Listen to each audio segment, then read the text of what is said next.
December 1వ తేదీ కార్తీక అమావాస్య ఆదివారంతో కలిసొచ్చింది. ఆదివారం అమావాస్య వస్తే ఆ రోజుకు చాలా శక్తి ఉంటుంది. ఎంతో శక్తివంతమైనటువంటి ఈ అమావాస్య రోజున 2 కోడిగుడ్లతో ఇలా గనక చేసినట్లయితే 60 నిమిషాల్లో మీ దిశ తిరిగిపోతుందండి. మహాశక్తివంతమైనటువంటి ఈ అమావాస్య రోజున కోడిగుడ్డుతో ఈ ఒక్క పని చేసినట్లయితే ఇప్పటి వరకు దరిద్రాన్ని అనుభవించినటువంటి వారు ధనవంతులవుతారు. డిసెంబర్ 1 కార్తీక అమావాస్య చాలా పవిత్రమైంది. ఈ కార్తీక అమావాస్యతో ఈ మాసం అనేది పూర్తయిపోతుంది. కార్తీక బహుళ అమావాస్య రోజున పితృకార్యాలు నిర్వహించడం వలన వారు సంతోషించి సంతృప్తి చెందుతారని చెప్పి పండితులు కూడా చెబుతూ ఉన్నారు. పితృదేవతల ఆశీస్సులు కోరుకునేటువంటి వారు ఈ రోజున తర్పణాలు ఇవ్వడం మంచిది. ఇంకా కార్తీక బహుళ అమావాస్యతో కార్తీక మాసం ముగుస్తుందండి. కాబట్టి ఈరోజు దైవారాధన మరి ఇంతసేపు చేయటానికి ప్రయత్నించాలి. శివాలయంలోనూ వైష్ణవాలయాలు దీపాలు వెలిగించుకోవాలి. మరి ఈరోజు ఉపవాస దీక్షను చేయించుకోవడం వల్ల మాసం అంతా కూడా ఉపవాసం ఆచరించిన ఫలితం అయితే దక్కుతుందని చెప్పి పండితులు చెబుతూ ఉన్నారు. కార్తీక అమావాస్య కమలా జయంతిగా చెప్పబడుతుంది. కాబట్టి అంతా తమ ఇంట దీపాలు వెలిగించేటువంటి లక్ష్మీదేవిని అత్యంత భక్తి శ్రద్ధలతో పూజించాల్సిన అయితే ఉంటుంది. లక్ష్మీదేవిని పూజించడం ద్వారా అష్టైశ్వర్యాలు చేకూరుతాయి. అయితే ఈ అమావాస్య రోజున మీకు ఉన్నటువంటి దిష్టి దోషాలు తొలగించుకోవడానికి, మీ జీవితాన్ని మార్చుకోవడానికి ఒక చక్కని పరిహారం అనేది పరిహార శాస్త్రంలో చెప్పబడిందండి. అది కోడిగుడ్డు పరిహారం. సాధారణంగా అమావాస్య రోజున దుష్టశక్తి ప్రభావం అనేది చాలా ఎక్కువగా ఉంటుందండి. అందులోనూ అమావాస్య తిథి ఆదివారంతో కలిసి వచ్చింది కదా, అందుకే దీన్ని కొంచెం భయంకరమైన అమావాస్యగా చెప్పబడుతుంది. అయితే ఈ అమావాస్య రోజున కనుక మనం ఈ విధంగా కనుక చేసినట్లయితే ఈ అమావాస్య రోజున కోడిగుడ్డుతో ఏం చేయాలనేది ఈ వీడియోలో తెలుసుకుందామండి. అలానే ఈ అమావాస్య రోజు పాటించాల్సినటువంటి విధి విధానాల గురించి కూడా వీడియోలో తెలుసుకుందామండి.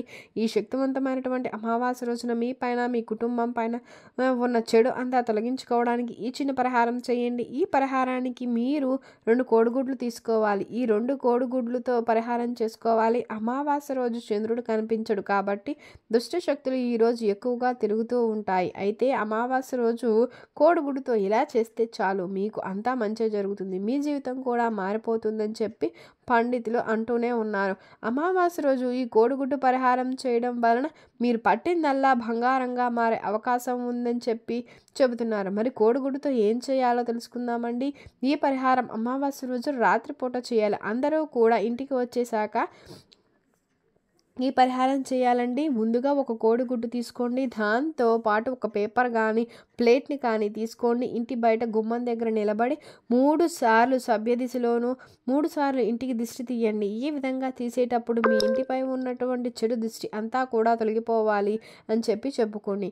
మా ఇంటిని చూసి ఏడ్చేవారిది దిష్టి అంతా కూడా పోవాలి అని చెప్పుకుంటూ ఆ గుడ్డును గుమ్మం పక్కన ప్లేట్ మీద కానీ పెట్టండి. మన ఇంటిలో చెడు అంతా కూడా ప్రవేశిస్తుంది. ఇంటి గుమ్మం ముందు రాత్రి పూట తిరిగితే వాటిని గుడ్డు లాగేసుకుంటుంది. ఇక గుమ్మం పక్కన ఈ గుడ్డు పెట్టాక ఇంకో గుడ్డుతో ఇంటి లోపల ఒక పరిహారం చేయాలి. అది ఏంటి అంటే ముందుగా ఒక గిన్నె కానీ ప్లేట్ కానీ తీసుకుని అందులో కల్లు ఉప్పు వేయండి. ఆ కల్లు ఉప్పుపై పసుపు కుంకుమ వేసి దానిపైన కోడిగుడ్డు కూడా పెట్టండి. ఇప్పుడు ఆ ప్లేట్ను పట్టుకొని ఇల్లంతా కూడా తిరగాలి. మీ ఇంట్లో ఎన్ని గదులు ఉంటే అన్ని గదులు కూడా తిరుగుతూ మీ ఇంట్లో ఉన్నటువంటి నెగిటివ్ ఎనర్జీ అంతా కూడా పోవాలని చెప్పుకోండి. చెప్పుకునేటప్పుడు ప్రతి గదిలో తిరిగేశాక మీ ప్రధాన తలుపు దగ్గర ఈ ప్లేట్ను బట్టి వదిలేయాలి.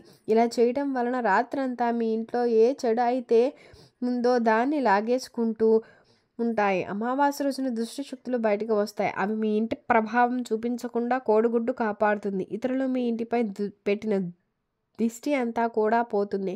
ప్లేట్లు పెట్టినటువంటి ఉప్పు మరియు కోడిగుడ్డు ఇంటిలోనే చెడునంతా కూడా తొలగించేస్తుందండి. ఉప్పు చాలా శక్తివంతమైంది, అలానే కోడిగుడ్డు కూడా శక్తివంతమైనది. అమావాస్య రోజున ఇంటి బయట మరియు ఇంటి లోపల కూడా ఇలా కోడిగుడ్డు పెడితే 1 గంటలోనే మీకున్నటువంటి సమస్యలు అన్నీ కూడా తొలగిపోతుందండి. మీకు పట్టిన దరిద్రం అంతా కూడా పోతుంది. మీ చుడి తిరిగిపోతుందండి. అయితే ఈ పరిహారం మీరు చాలా రహస్యంగా చేయాలి. ఎవరికీ చెప్పకూడదు.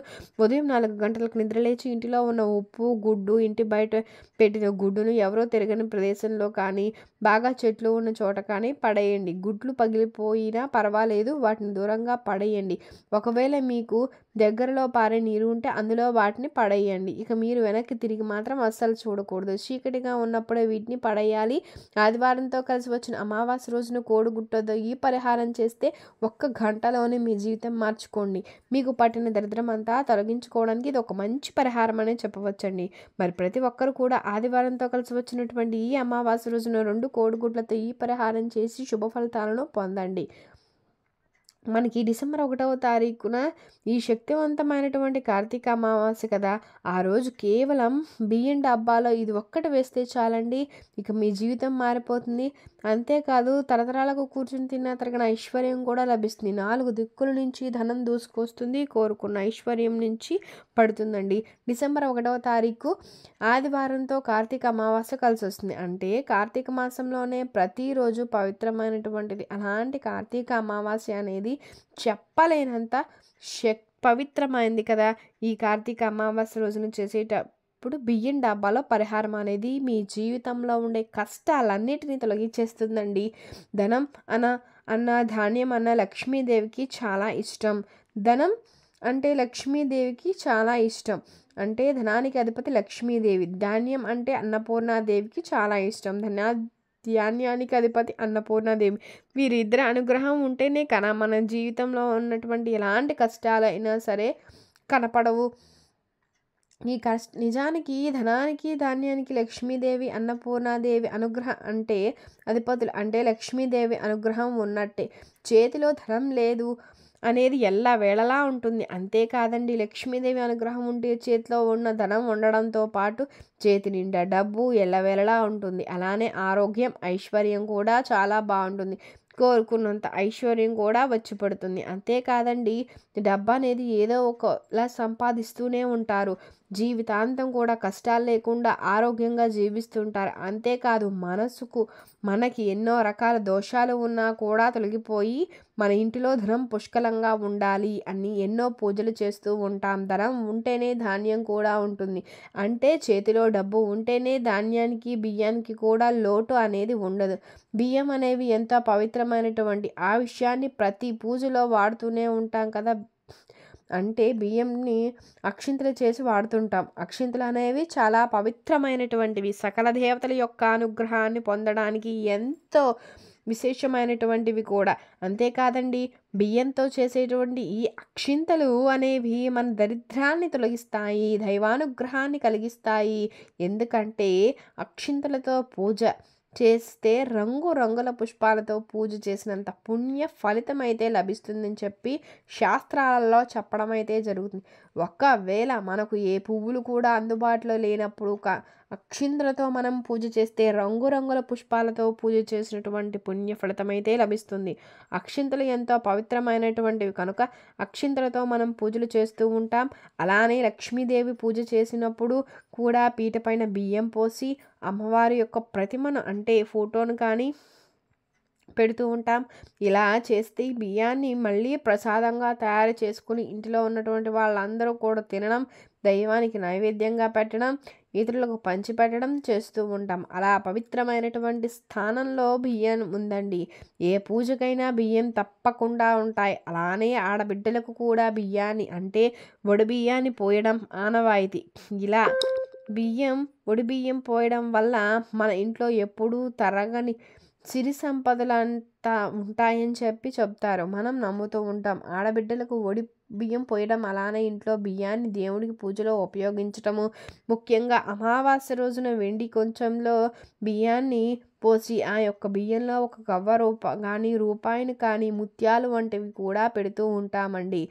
ముందుగా ఒక ఇత్తడి ప్లేట్ తీసుకుని అందులో బియ్యాన్ని పోసి ఆ బియ్యం పైన ఒక వెండి కంచాన్ని పెట్టి ఆ కంచంలో బియ్యాన్ని పోసి మళ్ళీ ఆ బియ్యం పైన రూపాయి కాయిన్ వేసి ఆ కాయిన్ పైన ముత్యాలను పెడుతూ ఉంటాం. ముత్యాలు అన్నారు పైకి ఆయన అలానే బియ్యం అన్న లక్ష్మీదేవికి చాలా ఇష్టమండి. అందువలన ఈ విధంగా చేసినట్లయితే మనకి ఎల్లవేళలా ఇల్లు సిరి సంపదలతో తులతూగుతూ ఉంటుందని చెప్పి, ధనధాన్యాలకు లోటు ఉండదని చెప్పి శాస్త్రాలలో చెప్పడం జరుగుతుంది. కార్తీక అమావాస్య అంటే సామాన్యమైంది కాదండి.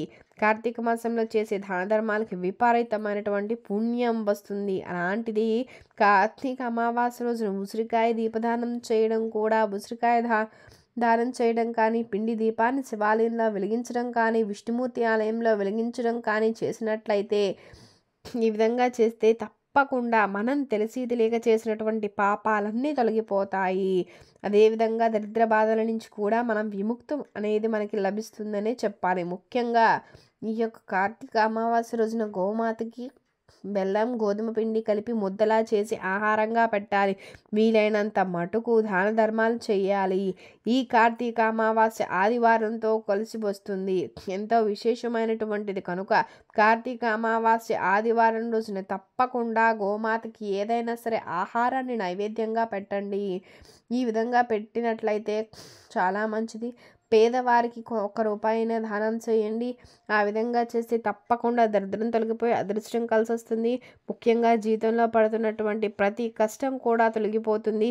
ఇక అదేవిధంగా ఈ యొక్క కార్తీక అమావాస్య రోజున బిల్వ చెట్టును పూజించి అంటే మారేడు చెట్టును పూజించినా కూడా చాలా విశేష ఫలితం కలుగుతుంది. ప్రదక్షిణాలు చేసినా ఫలితం కలుగుతుంది.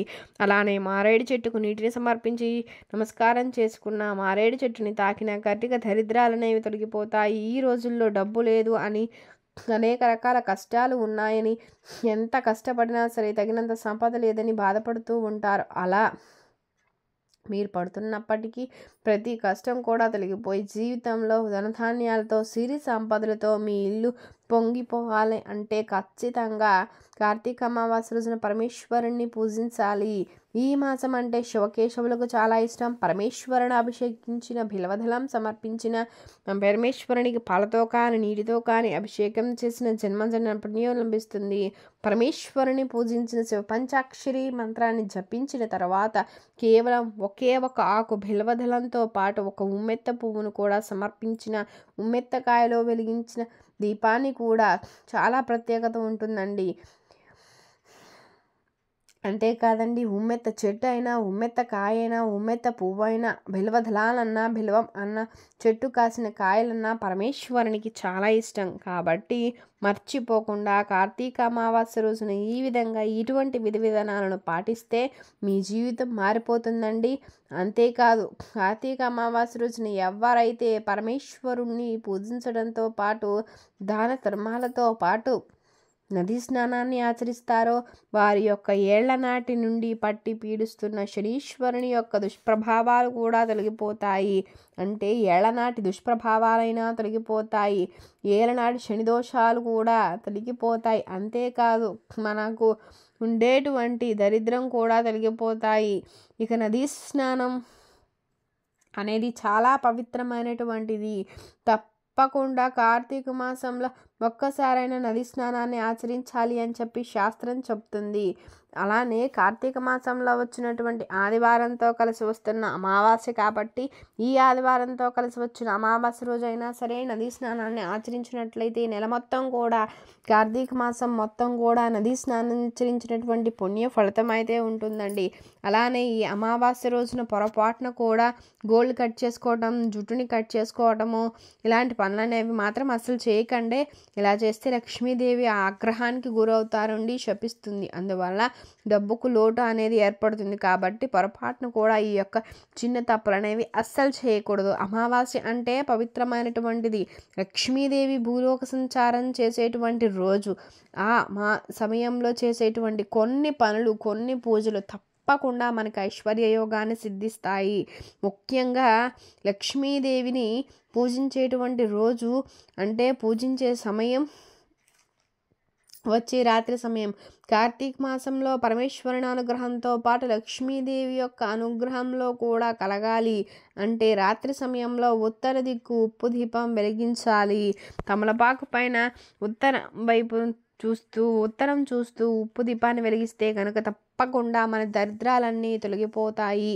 అంతేకాదండి, తమలపాకు అనేది చాలా పవిత్రమైనటువంటిది. తమలపాకు వెలిగించేటువంటి దీపం మన దరిద్రాలను తొలగిస్తుంది. అంతేకాదు, తమలపాకు ముగ్గురు దేవతల యొక్క కలయిక కాబట్టి తమలపాకు పైన కానీ ఉప్పు దీపాన్ని వెలిగించినట్లయితే మన దరిద్రాలు తొలగిపోతాయి.